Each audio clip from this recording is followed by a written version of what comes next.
LIC के new endowment plan के बारे में बताने वाला हूँ, जिसका प्लान नंबर है 914। तो आइए सबसे पहले जान लेते हैं कौन कौन इस पॉलिसी को ले सकते हैं। उसके बाद हम एक एग्जांपल लेके इस पॉलिसी के प्रीमियम, मैच्योरिटी और डेथ बेनिफिट के बारे में भी जान लेंगे। तो सबसे पहले बात आती है मिनिमम एज की, यानी कि कम से कम उम्र आपकी कितने साल की होनी चाहिए अगर आप इस इंश्योरेंस प्लान को लेना चाहते हैं। तो वो यहाँ पे दिया गया है 8 साल का, यानी कि अगर आपकी उम्र 8 साल या 8 साल से ज्यादा की है तो आप इस पॉलिसी को ले सकते हैं। उसके बाद यहाँ पे बात आती है मैक्सिमम एज की, यानी कि अगर आप इस पॉलिसी को लेना चाहते हैं तो ज्यादा से ज्यादा कितनी उम्र तक के व्यक्ति इस इंश्योरेंस पॉलिसी को ले सकते हैं। तो वो एज यहाँ पे दी गई है 55 साल की, यानी कि 8 साल से बच्चे से लेके 55 साल तक के व्यक्ति इस इंश्योरेंस पॉलिसी को ले सकते हैं। उसके बाद बात आती है मिनिमम टर्म की, यानी कि इस पॉलिसी को आप कम से कम कितने साल के लिए ले सकते हैं। तो वो टाइम पीरियड यहाँ पे दिया गया है 12 साल का, यानी कि कम से कम 12 साल के लिए आपको इस इंश्योरेंस पॉलिसी को लेना होगा। उसके बाद बात आती है मैक्सिमम टर्म की, यानी कि ज्यादा से ज्यादा इस इंश्योरेंस पॉलिसी को आप कितने साल के लिए ले सकते हैं। तो उसके लिए यहाँ पे 35 साल का टाइम पीरियड दिया गया है, यानी कि कम से कम आप 12 साल के लिए इस पॉलिसी को ले सकते हैं और ज्यादा से ज्यादा 35 साल के लिए इस इंश्योरेंस पॉलिसी को ले सकते हैं। इसके बीच में आप कोई भी टर्म चूज कर सकते हैं, जैसे कि 13 साल, 14 साल, 15 साल, 20 साल, 21 साल, जो भी आपको सही लगती है उसके हिसाब से आप पॉलिसी टर्म यहाँ पे ले सकते हैं। उसके बाद बात आती है मिनिमम सम एश्योर्ड की, यानी कि कम से कम बीमा आप इसमें कितने रुपए का ले सकते हैं। इसका मतलब ये नहीं है कि आपको इतना अमाउंट पे करना होगा। इसके बेसिस पे जो भी आपका इंश्योरेंस प्रीमियम है, मैच्योरिटी बेनिफिट है, वो सब कैलकुलेट किए जाते हैं। तो यहाँ पर मिनिमम सम एश्योर्ड है 1 लाख रुपए का। उसके बाद बात आती है मैक्सिमम सम एश्योर्ड की, यानी कि ज्यादा से ज्यादा बीमा आप इसमें कितने रुपए का ले सकते हैं। तो उसके लिए यहाँ पे कोई भी लिमिट नहीं दी गई है। ये आपकी इनकम पे डिपेंड करता है कि ज्यादा से ज्यादा इंश्योरेंस आप इसमें कितना ले सकते हैं। आपकी इनकम प्रूफ के अकॉर्डिंग यहाँ पे LIC आपको इंश्योरेंस देती है। आइए अब एक एग्जांपल लेके समझते हैं कि ये पूरा इंश्योरेंस प्लान कैसे काम करता है। तो एग्जांपल समझने के लिए मान लेते हैं जो आपकी उम्र है वो 35 साल की है और आप इस इंश्योरेंस पॉलिसी को लेना चाहते हैं। उसके बाद हम मान लेते हैं कि आप 5 लाख रुपए का इसमें बीमा लेना चाहते हैं, यानी कि जो हमारी पॉलिसी का सम एश्योर्ड होगा वो 5 लाख रुपए का होगा। उसके बाद हम बात करते हैं टर्म की, यानी कि आप कितने साल के लिए पॉलिसी लेना चाहते हैं। तो हम मान लेते हैं 21 साल के लिए आप इस पॉलिसी को लेना चाहते हैं। तो अगर हम इस पॉलिसी के प्रीमियम की कैलकुलेशन करते हैं तो पहले साल आपको इसमें लगभग 23,908 रुपए का प्रीमियम पे करना होगा। उसके बाद बाकी के बचे सालों में आपको 23,393 रुपए का प्रीमियम पे करना होगा, जो कि आपको ये सालाना पे करना होगा। अगर आप 6 महीने में, 3 महीने में या हर महीने में किस्त भरना चाहते हैं तो वो आप स्क्रीन पर देख सकते हैं। तो यहाँ पर जो अब आपकी एज है वो 35 साल की हो गई है, तो हमने 21 साल के लिए ये पॉलिसी ली है, तो हमें आने वाले 21 सालों के लिए प्रीमियम की पेमेंट करनी होगी। जब आपके 21 साल पूरे हो जाते हैं, यानी कि जब आपकी उम्र 56 साल की हो जाएगी, तो उस समय ये आपकी पॉलिसी खत्म हो जाती है, यानी कि आपकी पॉलिसी की मैच्योरिटी हो जाती है। और जब आपकी पॉलिसी की मैच्योरिटी होगी तो उस समय आपको लगभग 10,54,000 रुपए का अमाउंट मिल जाता है, जिसमें 5 लाख रुपए का आपका सम एश्योर्ड होता है, 5,04,000 रुपए का बोनस होता है और 50,000 रुपए का यहाँ पर फाइनल एडिशनल बोनस आपको मिल जाता है। तो ये टोटल मिला के 10,54,000 रुपए का अमाउंट आपको इसमें मैच्योरिटी पर मिल जाता है। अगर हम देखते हैं कि टोटल हमने 21 साल में कितना प्रीमियम पे किया है, तो हमने 21 साल के दौरान लगभग 4,91,768 रुपए का अमाउंट पे कर दिया है। तो आप देख सकते हैं कि आपको 21 साल में 4,91,768 रुपए पे करने होंगे प्रीमियम के। उसके बाद जब आपकी पॉलिसी टर्म पूरी हो जाती है तो उस समय आपकी पॉलिसी की मैच्योरिटी का अमाउंट आपको मिल जाता है। ये हमने बात तब की है जब पॉलिसी के दौरान पॉलिसी होल्डर की डेथ नहीं होती है। आइए अब एक एग्जांपल लेके समझते हैं कि अगर पॉलिसी होल्डर की डेथ हो जाती है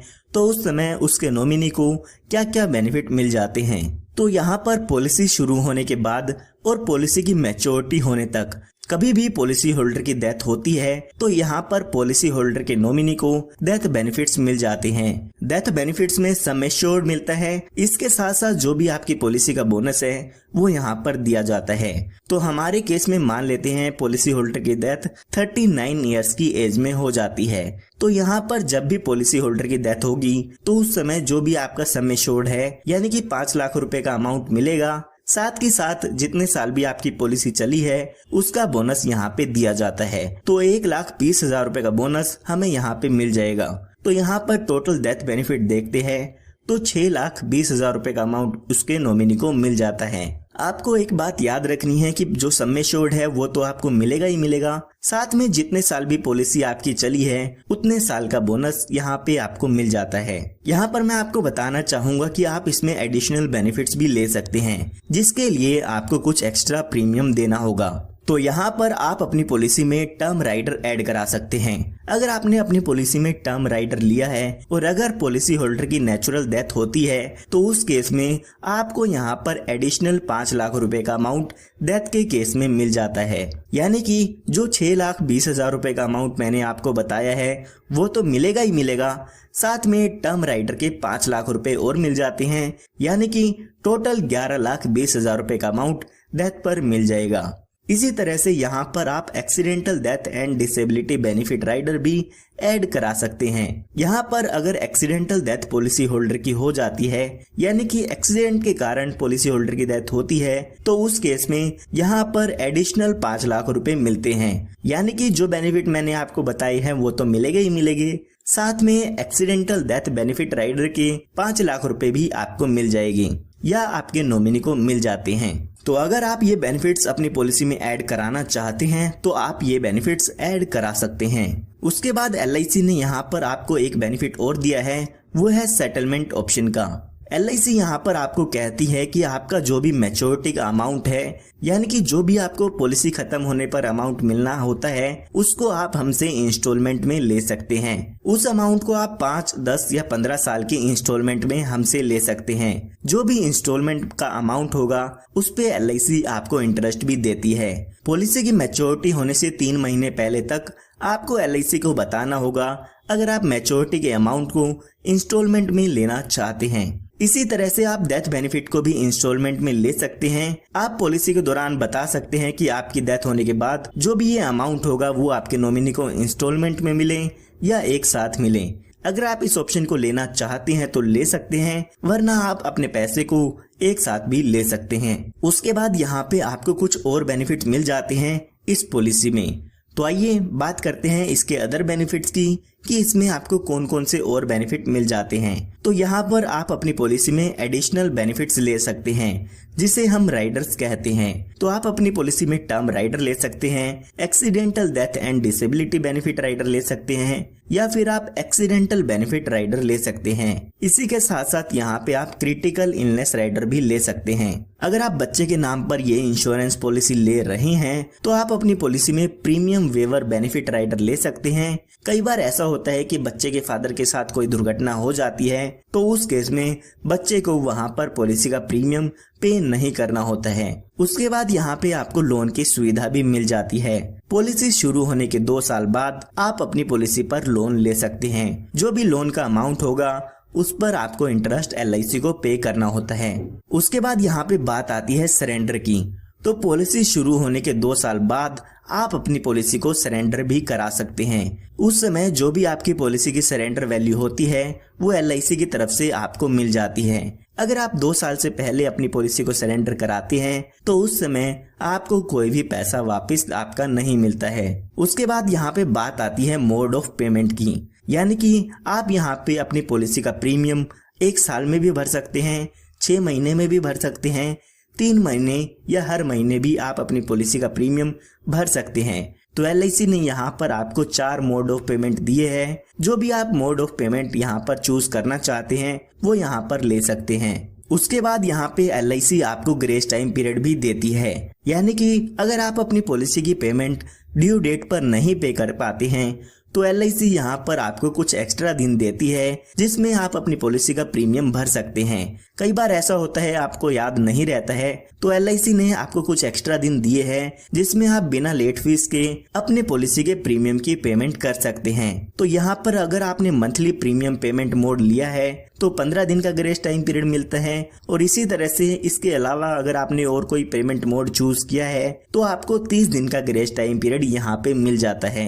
उसके बाद यहाँ पे आपको टैक्स बेनिफिट भी मिल जाता है। तो अगर आप इनकम टैक्स रिटर्न भरते हैं तो यहाँ पर आप इसके प्रीमियम की डिडक्शन ले सकते हैं। जो भी इनकम टैक्स रूल्स हैं उसके हिसाब से आप यहाँ पे इसके प्रीमियम की डिडक्शन ले सकते हैं। इसके साथ साथ जो भी मैच्योरिटी का अमाउंट होता है या डेथ बेनिफिट आपको मिलता है वो भी यहाँ पर इनकम टैक्स से एग्जेम्प्ट होता है। इनकम टैक्स के सेक्शन 10(10)(d) में यहाँ पर आपको एग्जेम्प्ट कर दिया गया है, यानी कि आपको मैच्योरिटी और डेथ की क्लेम पर कोई भी टैक्स नहीं देना होगा। उसके बाद यहाँ पे बात आती है रिवाइवल की। कई बार ऐसा होता है आप अपनी पॉलिसी का प्रीमियम टाइम पर पे नहीं कर पाते हैं, तो LIC ने यहाँ पर आपको 5 साल का टाइम पीरियड दिया है, यानी कि अगर आपकी पॉलिसी बंद हो जाती है तो 5 साल के अंदर अंदर आप अपनी पॉलिसी को फिर से शुरू करा सकते हैं। जो भी पॉलिसी का प्रीमियम होगा और जो भी उसकी लेट फीस होगी वो आप पे करके अपनी पॉलिसी को 5 साल के अंदर अंदर फिर से शुरू करा सकते हैं। तो उम्मीद करता हूँ आपको अब LIC के प्लान नंबर 914 के बारे में सभी इंफॉर्मेशन मिल गई होगी।